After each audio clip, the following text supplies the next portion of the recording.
మీద మీరు క్వశ్చన్ని చర్చలాగా చేశారు. చాలా సంతోషం అధ్యక్ష. మంచిగా మీరు మాట్లాడుతుంటే కూడా నాకు చాలా సంతోషం అనిపిస్తుంది.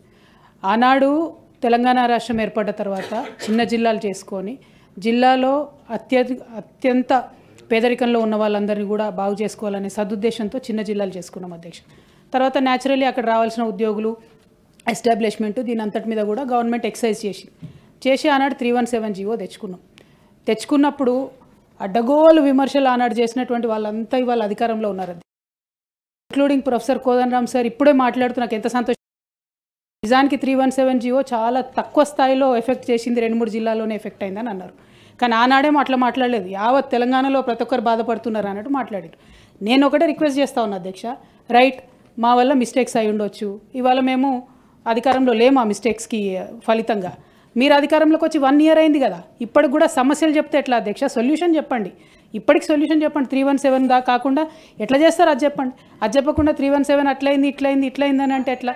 మేము రిక్వెస్ట్ చేసేది ఒకటే అధ్యక్ష, ఎస్ కొంతమంది ఉపాధ్యాయులకు ఇబ్బంది జరిగింది, కానీ చారిత్రాత్మకంగా జరిగేటటువంటి కొన్ని నిర్ణయాలు విధానపరమైనటువంటి మీరు 31 జిల్లాలు ఏర్పాటు చేసుకుంటే 31 జిల్లాల కేంద్రంగా కాకపోతే జీవోలు పాత జిల్లాల పరంగా ఎట్లా చేస్తాం సార్? మన కేంద్ర ప్రభుత్వం నుంచి సింక్రనైజేషన్ ఎట్లా అవుతుంది?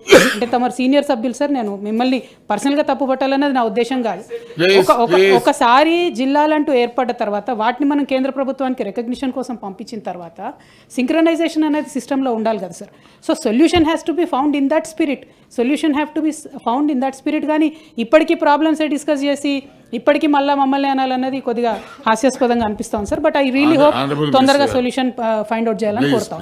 Honourable minister. Chairman sir.